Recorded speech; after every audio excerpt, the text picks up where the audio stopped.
my name's Eric, and today I'm going to show you how to reset a circuit breaker.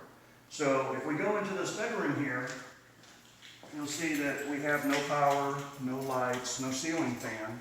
So probably our circuit breaker has tripped. So we're going to go over to the breaker panel.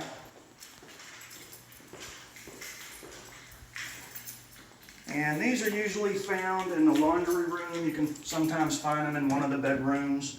And this is a breaker panel. When the switch is towards the middle, so that the right-hand breakers are towards the left-hand breakers are towards the right, that's the on position. If they're flipped in another direction, that's the off position. And breakers have one more position, the tripped position. And sometimes when you look at them, you can see this one is kind of in a different position. And the way to know for sure is if you touch it, you can see this one, all of these are solid, but this one's kind of spring-loaded. And in order to reset a breaker, you have to turn it to the off position first, then back to the on position, and then we'll have our lights back on, and we'll go look at that in a second.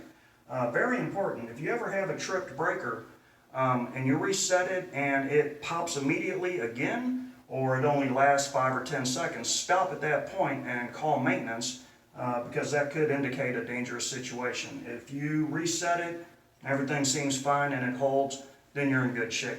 So let's go double check, make sure our lights are back on.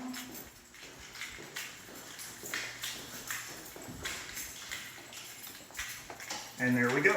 We've got lights, we've got ceiling fans, so that's how you reset a circuit breaker. Thank you very much.